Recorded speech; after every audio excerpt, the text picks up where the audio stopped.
Bismillahirrahmanirrahim.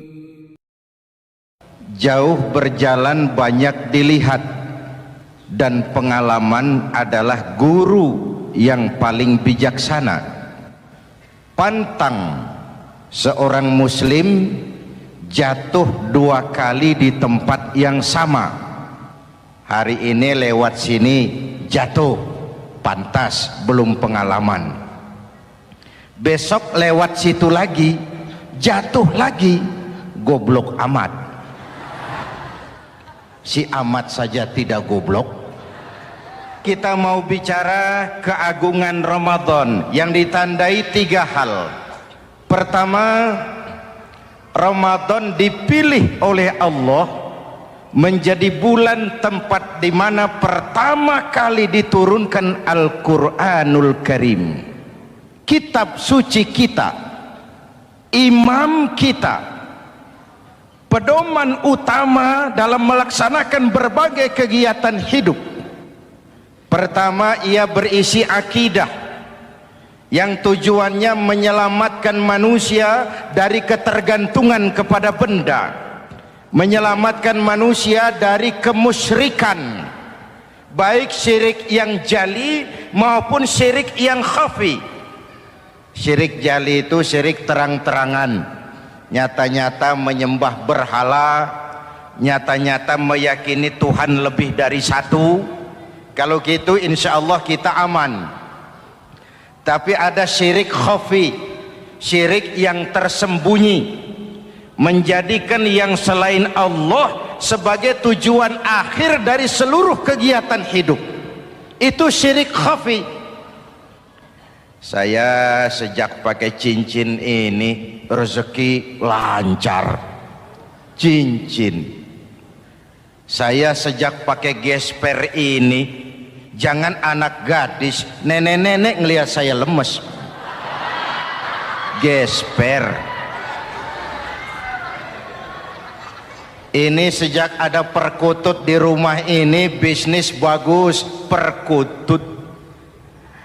Kalau komputer lebih kita kagumi dari Allah, itulah berhala kita. Kalau pangkat lebih kita utamakan dari Allah, itulah berhala kita. Kalau ilmu lebih kita kagumi daripada Allah, itulah berhala kita. Quran membebaskan manusia dari ketergantungan kepada benda, membersihkan keyakinan, meluruskan tauhid dengan konsep akidah. Lalu sisi yang kedua, syariat untuk mengatur kehidupan sesama manusia.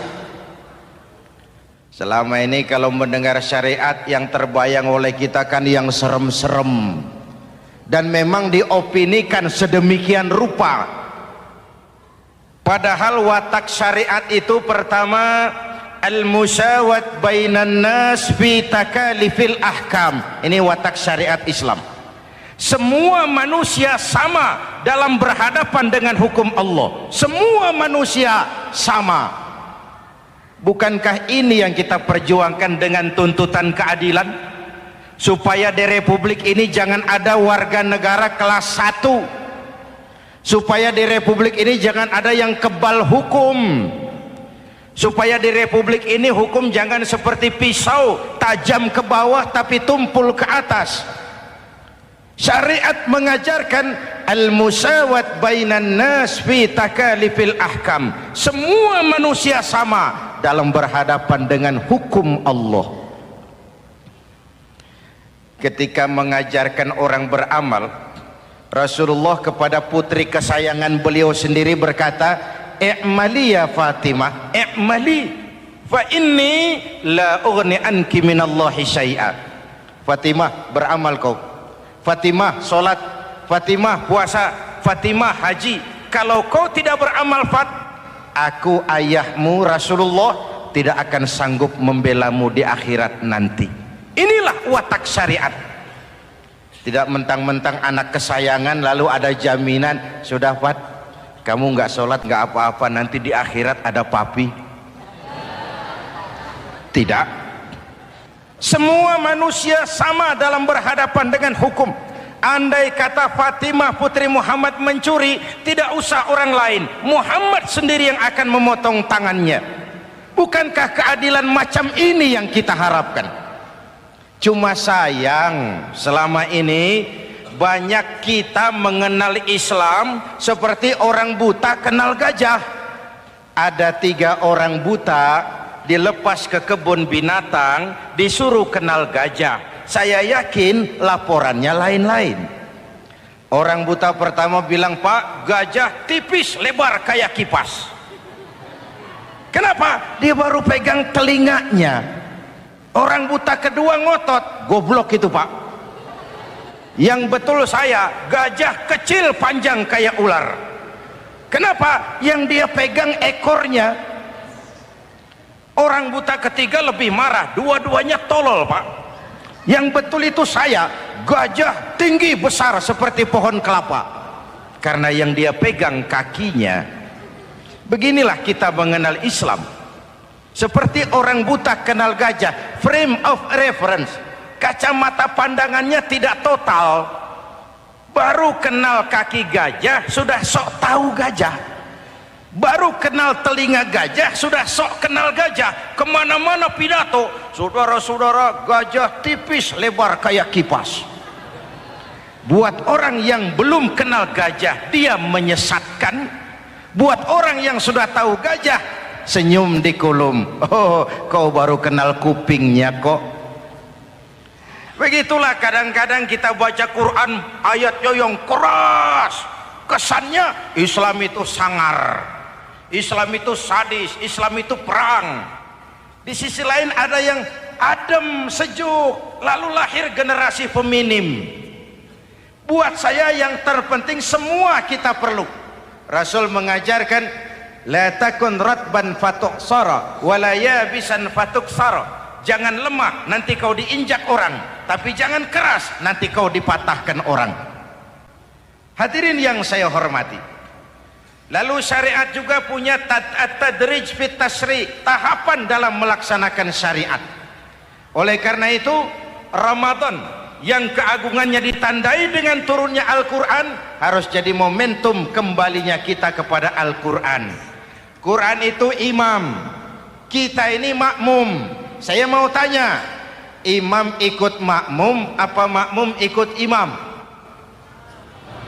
Makmum ikut imam apa imam ikut makmum? Makmum ikut imam. Kalau Quran imam dan kita makmum, kita ikut Quran, jangan Quran diminta ikut kita. Imam ruku, kita ruku, imam sujud, kita sujud, imam i'tidal, kita i'tidal. Ke barat kata Quran, ke barat kita berangkat, ke timur kata Quran, ke timur kita menuju. Halal kata Quran, ambil, haram menurut Quran, tinggalkan. Kalau dia imam dan kita adalah makmum, mari berimam kepada Al-Quranul Karim. Yang kedua, keagungan Ramadan ditandai dengan perintah melaksanakan ibadah puasa.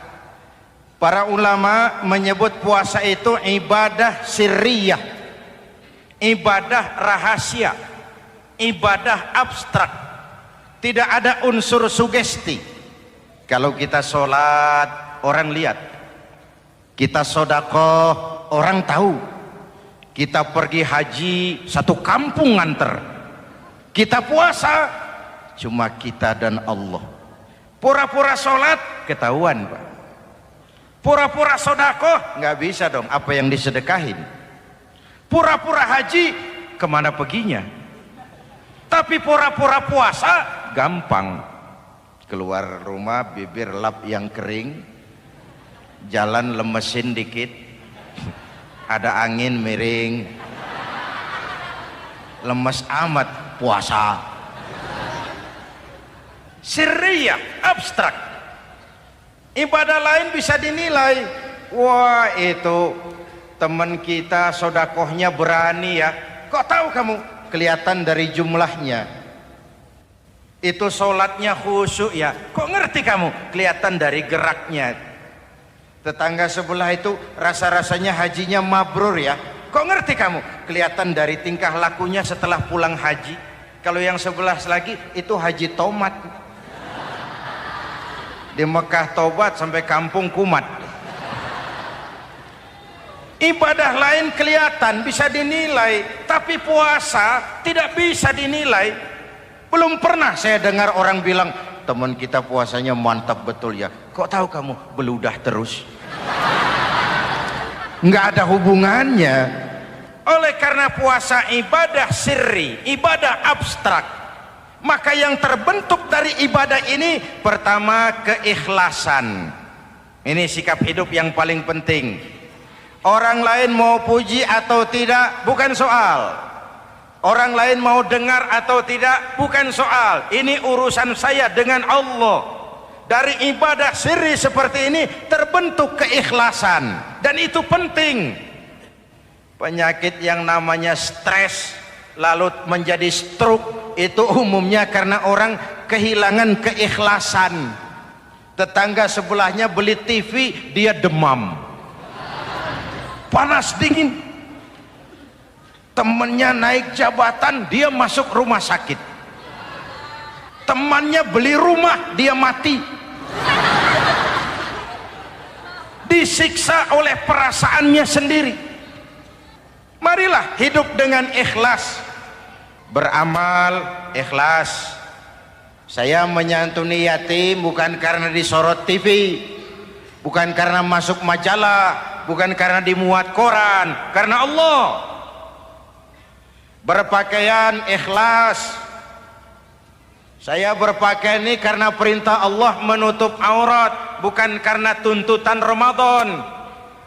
Kalau cuma tuntutan Ramadan, Ramadan saja bagus busana muslim. Selesai Ramadan kembali pusar merajalela. Menerima jabatan ikhlas, ini amanah dari Allah. Jabatan adalah alat untuk mengabdi, bukan cuma alat yang melahirkan kekuasaan dan fasilitas. Kalau kekuasaan dianggap sebagai fasilitas dan kekuasaan, maka yang lahir tentu akhirnya maling-maling baru, yang lahir rampok-rampok baru, yang dikuras ya harta negara. Hadirin yang saya hormati, ikhlas menerima jabatan dengan keyakinan ini amanah Allah, amanah akan dimintakan pertanggungan jawab. Ini alat untuk berbuat baik, ini alat untuk mengabdi. Kalau cuma digambarkan kekuasaan jabatan sebagai kekuasaan dan fasilitas, itu yang lalu banyak melahirkan rampok-rampok baru. Betul? Iya, kalau jabatan kan gajiannya jelas. Menteri gajinya jelas, anggota DPR gajinya jelas, presiden, wakil presiden gajinya jelas. Tetapi ketika fasilitas dan kekuasaan banyak memberikan hasil, jangan heran lalu muncul penjarahan terhadap kekayaan-kekayaan yang justru merupakan milik rakyat. Ikhlas dalam menerima jabatan, ikhlas dalam berbuat, ikhlas dalam beramal. Lalu yang kedua, jujur. Tadi siang saudara sholat zuhur apa tidak? Sholat. Yang sholat? Ya enggak, ya enggak. Sebelum sholat zuhur kan saudara berwudu. Waktu berwudu kan saudara berkemur, memasukkan air ke mulut.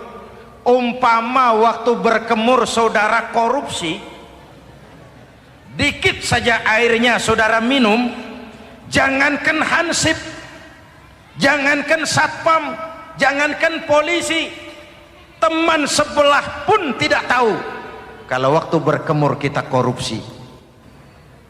Kenapa kita tidak mau melakukan itu? Ada rasa malu kepada Allah. Alangkah positifnya kalau ini diterjemahkan dalam kehidupan. Sekarang kan kita berpikirnya Allah ditekan. Kamu korupsi ya? Iya, Tuhan kan tahu. Biarin, Tuhan mah tahu, nggak ribut. Nggak ribut katanya. Tapi kalau orang, 3 orang saja tahu, geger kantor. Bayangin, Tuhan aja ditekan, Tuhan diintimidasi, apalagi orang lain. lahir etika otonom, daya kontrol yang paling ampuh yang muncul dari dalam jiwa kita sendiri, keikhlasan yang dibentuk oleh pelaksanaan ibadah puasa, kejujuran yang dibentuk oleh pelaksanaan ibadah puasa, lalu kesabaran. Kata Nabi, as-siyamu junnatun, puasa itu benteng, dinding. Fa idza kana yaumus siyami ahadikum, kalau salah seorang kamu tengah berpuasa, fala yarfus, jangan berkata kotor, wala yafsuk, jangan berkata keji, wa in sabahu ahadun au qatalahu falyaqul inni shaim, inni shaim. Kalau ada orang mencaci maki dia, bahkan mengajak dia berkelahi yang menurut ukuran dia mesti menang, tapi karena puasa, maaf, saya bukan gak berani sama kamu, saya sedang puasa. Kalau mau berkelahi juga ntar aja habis buka, segeran dikit berantemnya. Inni shaim, maaf saya sedang berpuasa. Itu merupakan benteng. Orang itu kan kalau lagi puasa kondisi lapar, haus, temperamen kan tinggi, sedikit tersinggung temperatur naik, sama marah gampang. Kalau waktu begitu dia bisa sabar, ketika kenyang sudah nggak ada masalah.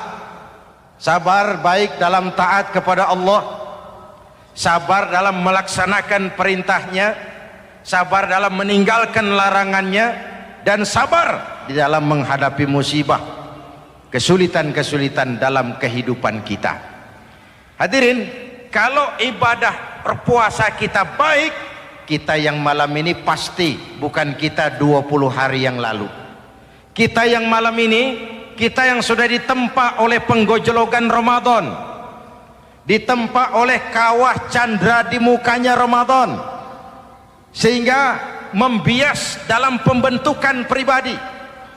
Setiap ibadah yang dikerjakan dengan benar pasti punya dampak positif dalam meluruskan moral orang yang melaksanakan ibadah itu sendiri. Jangan sampai terjebak kepada rutinitas ritual. Akhirnya seperti yang sering saya ungkapkan, sholat rajin, maksiat tekun, baca Quran mau, fitnah orang hobi, sedekah ya sedekah tapi nyolongnya lebih gede dari sedekahnya. Sedekahnya cuma untuk ngumpetin korupsinya. Akhirnya jadi lipstik, akhirnya jadi dekorasi. Setiap ibadah yang dikerjakan dengan benar punya dampak positif dalam meluruskan moral dan memperbaiki akhlak orang yang melaksanakan ibadah itu sendiri. Begitulah Ramadan, ada pelaksanaan ibadah puasa. Dan untuk puasa Nabi bersabda, lis-shaimi farhatani, farhatun indal iftar wa farhatun inda liqa'i rabbih. Buat orang yang berpuasa ada dua kegembiraan yang tidak dimiliki oleh yang tidak melaksanakan puasa. Dua kegembiraan. Pertama, farhatun indal iftar, kegembiraan menjelang saat-saat berbuka. Hati itu besar, rasa optimisme, padahal bukanya cuma sama tempe, sama tahu, sama ikan asin. Tapi entah makin dekat maghrib hati makin berbunga, ada kebahagiaan yang tidak bisa diceritakan. Allahumma lakasumtu, ya Allah hari ini saya laksanakan perintahmu, saya lawan rasa nafsu, saya tempuh lapar, haus, saya tunaikan semua ini.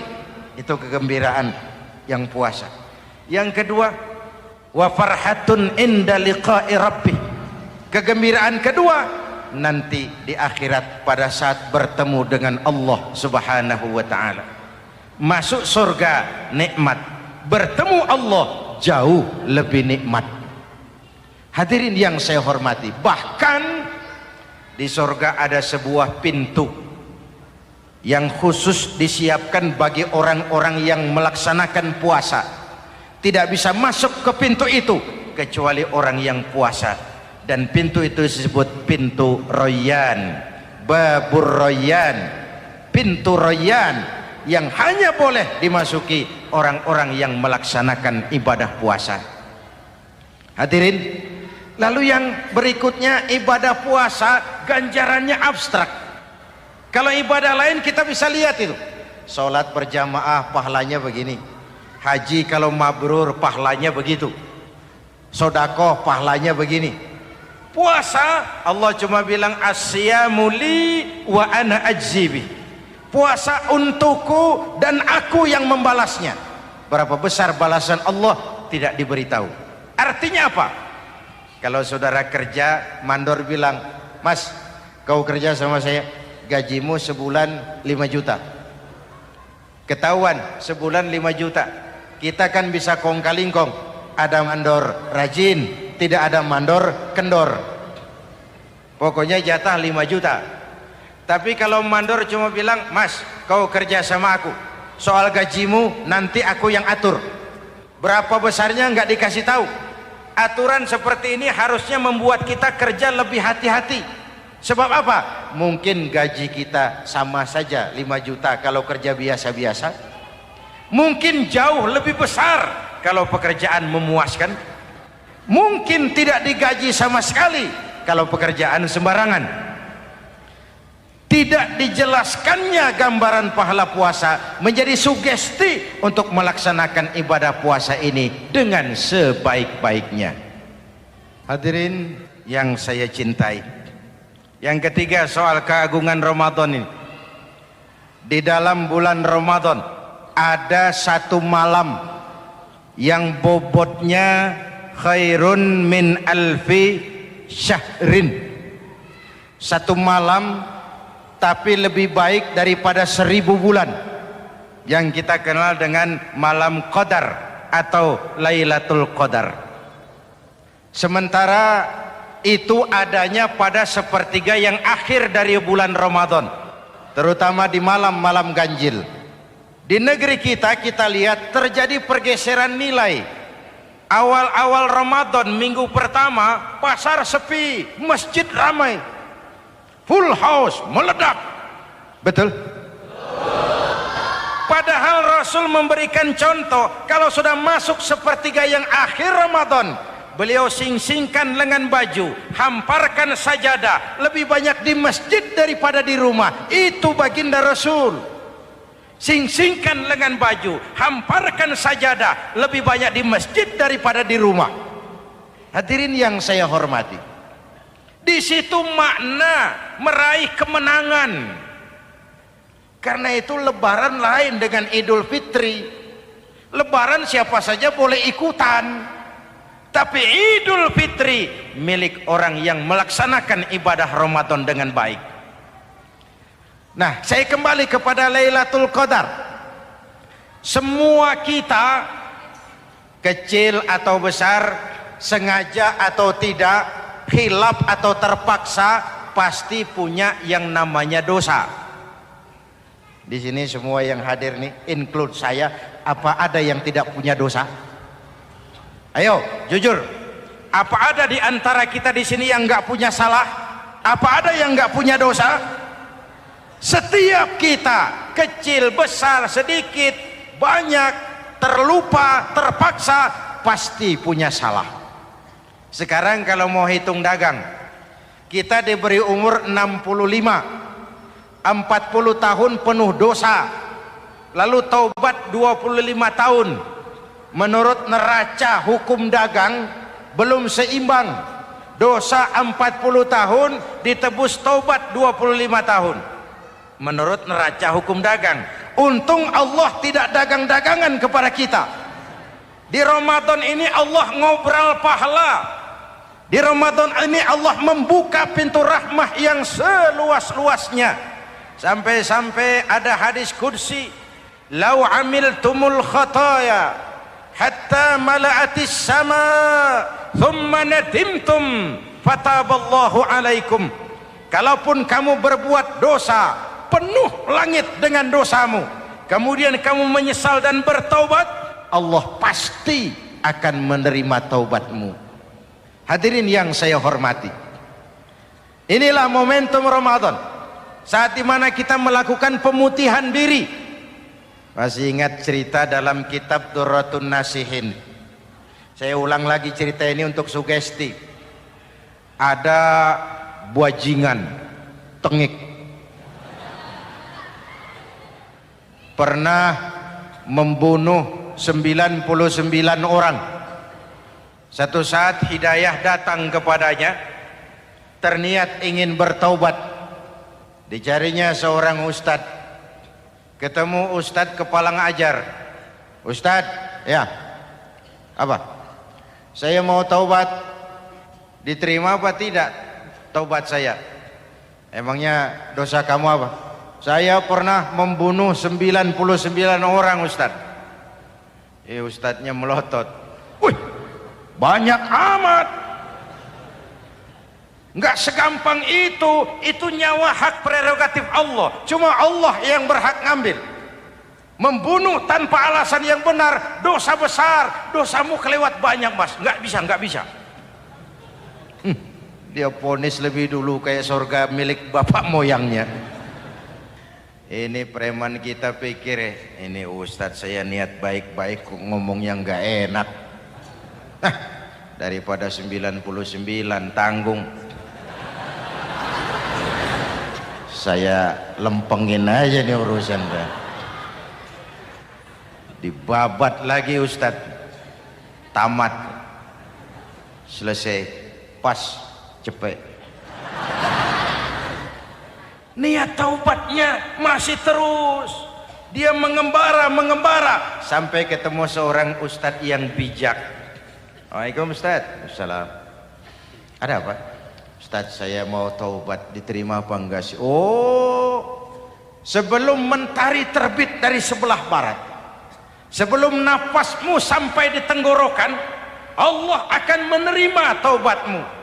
Boleh jadi dosamu besar, tapi ampunan Allah lebih besar dari dosamu.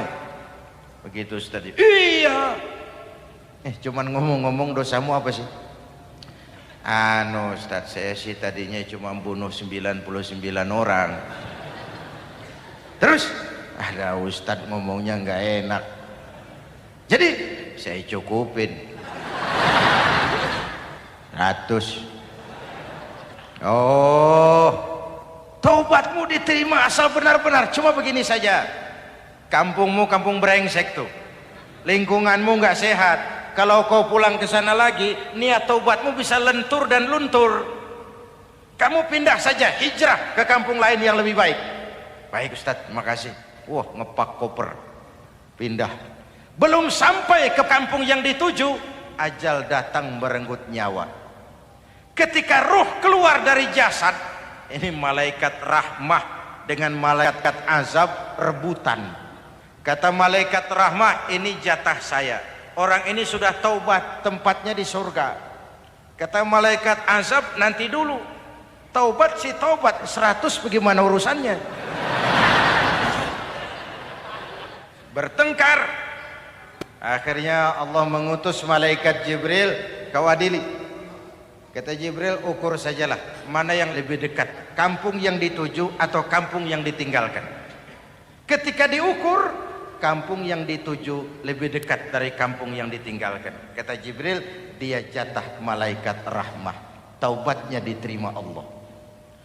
Nah, kalau mendengar riwayat seperti ini, jangan diartikan bahwa untuk taubat mesti membunuh 100 orang. Ini harus diartikan bagaimanapun besar dosa dan kesalahan yang kita lakukan, jangan putus asa dari rahmat Allah. Sebaliknya, bagaimanapun banyak kebaikan yang kita kerjakan, jangan puas hati dan sombong diri. Kita belum tahu akhir perjalanan hidup ini. Kita hanya berbuat dan berbuat. Kepastian itu haknya Allah. Ada yang masuk neraka karena menyiksa kucing. Ada yang masuk surga walaupun sudah membunuh 100 orang. Bahkan kalau nanti saudara di surga ketemu orang-orang soleh, saudara nggak usah kaget, itu memang tempatnya di surga. Saudara akan kaget nanti kalau di surga ketemu pelacur. Pelacur masuk surga. Penasaran, saudara samperin, Mbak Yu. Iya Mas, Sampean ada di sini, apa Allah nggak salah wesel ini? Iya mas, saya ini ada di surga sini. Padahal waktu di dunia dulu saya ini siapa mas tahu kan? Mas juga langganan kan waktu itu.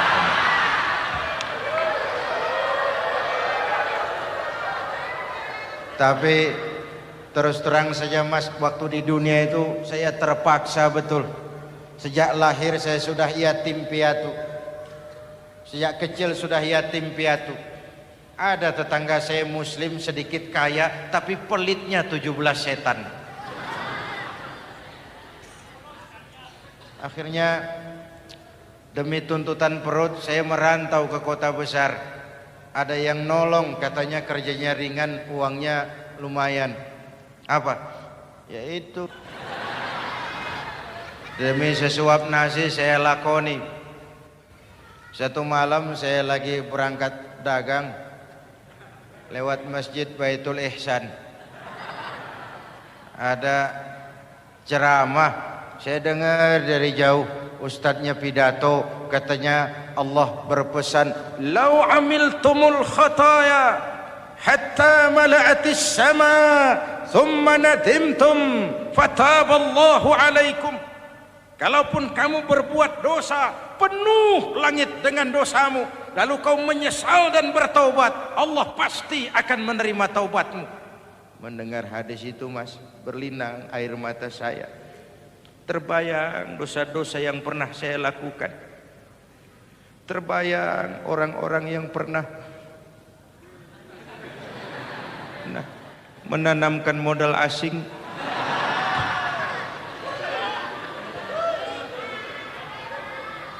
Dikala itu hidayah datang, saya niat taubat pulang kampung mas, mudik. Lagi ngepak koper mau mudik, tamu datang, saya bilang mulai malam ini saya berhenti dagang. Taubat saya sebenar-benarnya, taubat saya diterima Allah, walaupun mampir dulu, transit dulu di tempat lain. Akhirnya saya sampai juga ke sini. Inilah Ramadan.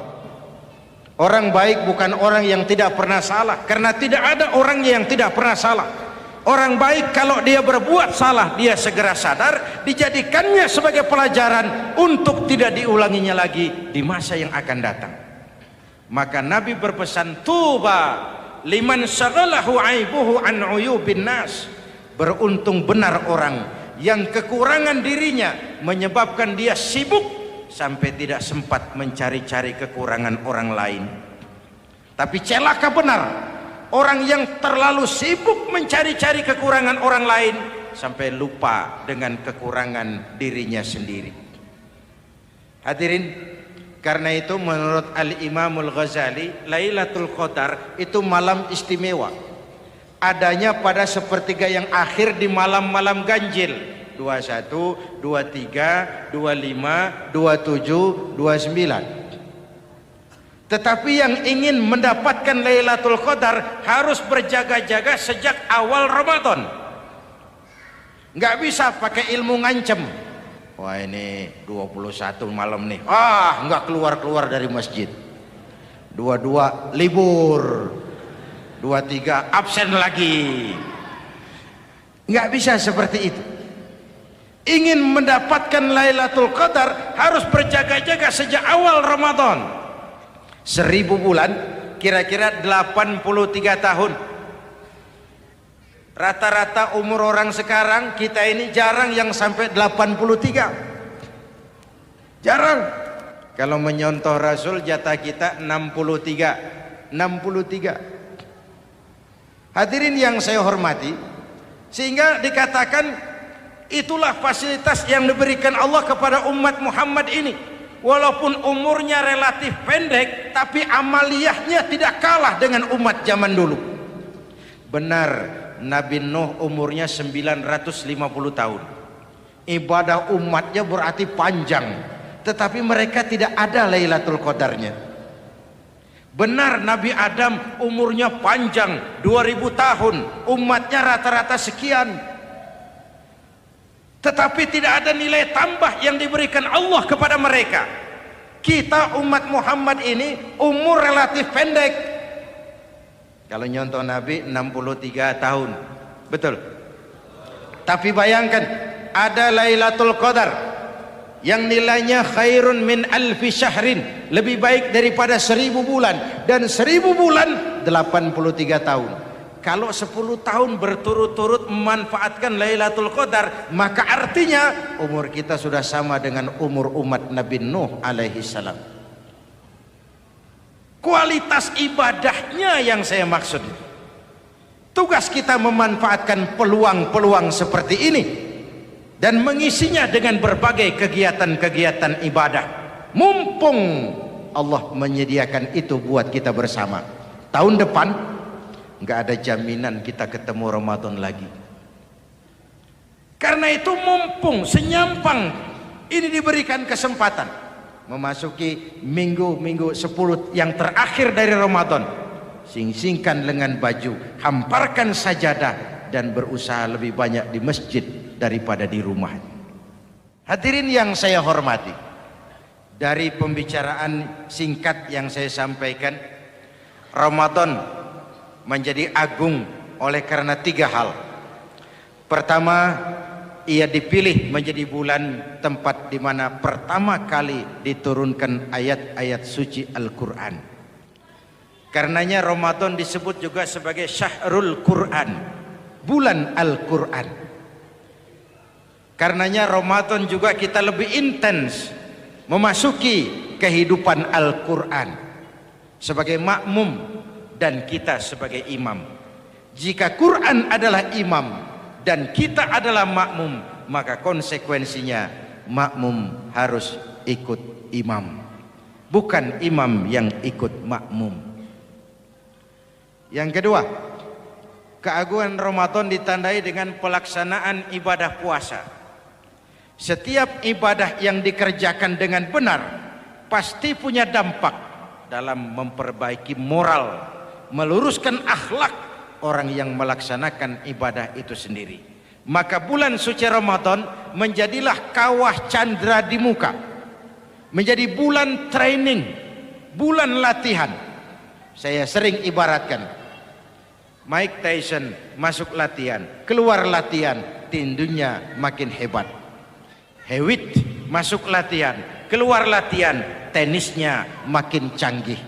Zinedine Zidane masuk latihan, keluar latihan, sepak bolanya makin hebat.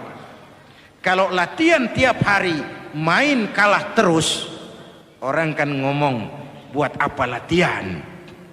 Kita sebulan penuh latihan supaya bulan-bulan sesudah Ramadan nanti kita jangan sampai kalah dalam permainan hidup ini.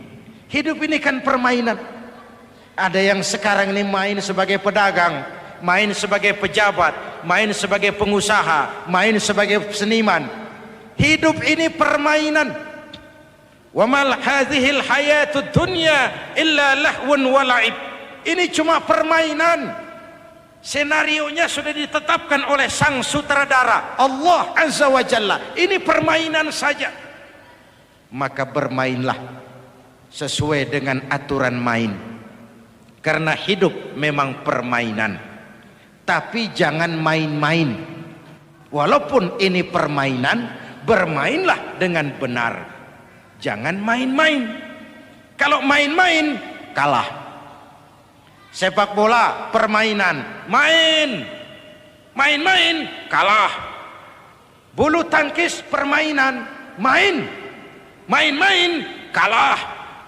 Hidup ini permainan, main dengan benar, main sesuai dengan aturan main, main-main kalah. Hadirin yang saya hormati, karena itu 1 bulan untuk menghadapi 11 bulan sesudahnya. Yang ketiga, ditandai keagungan Ramadan dengan ada nuzulul Quran. Diberikan Allah kepada siapa saja yang dikehendakinya. Semoga ibadah yang sudah kita kerjakan kiranya diterima Allah. Yang masih akan kita kerjakan, diberikan kita kekuatan zahir dan batin untuk dapat melaksanakannya dengan sebaik-baiknya. Ala hadhihi niyyah wa ila hadratin nabi. Al-Fatihah.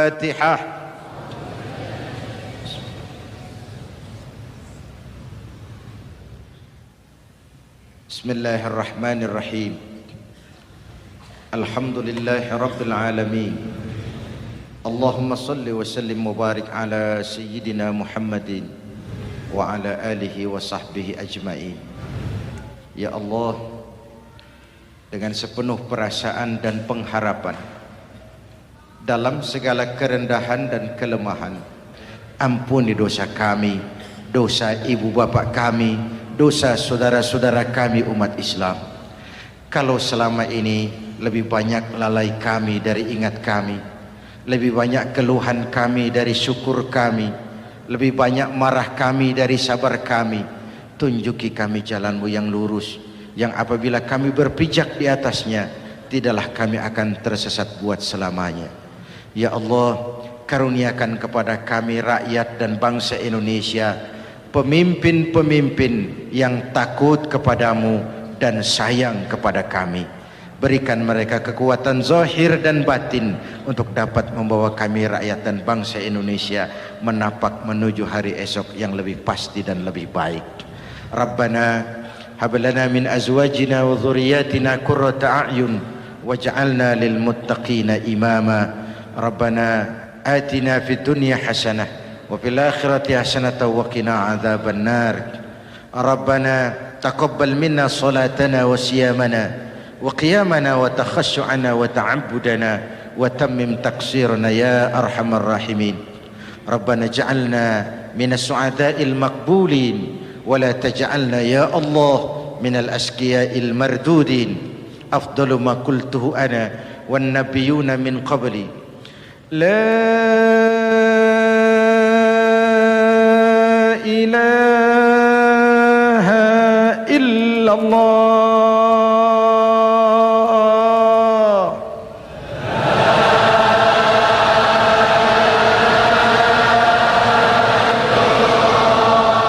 لا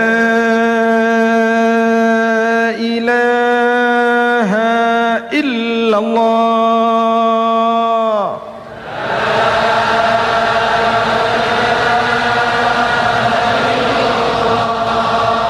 Muhammadur Rasulullah.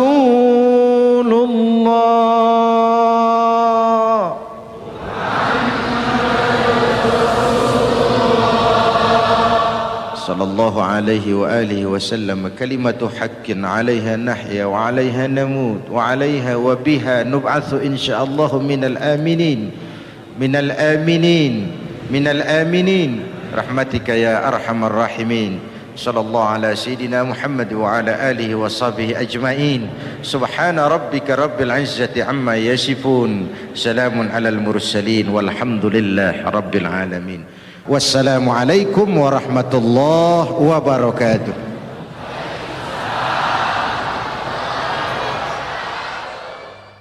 Ya Sayyidi رسول الله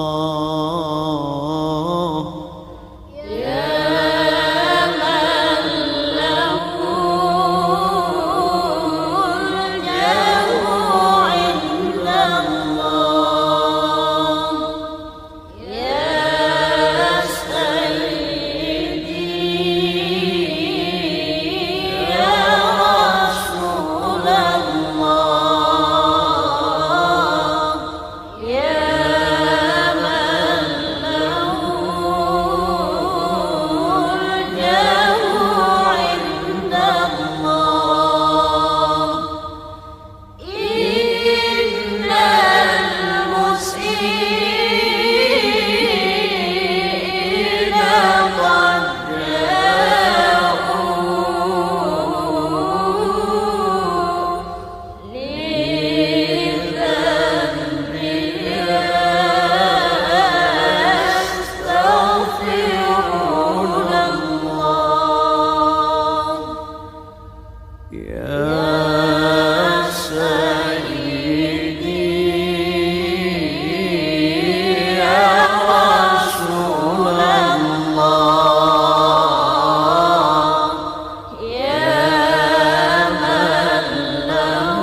يا سيدي يا رسول الله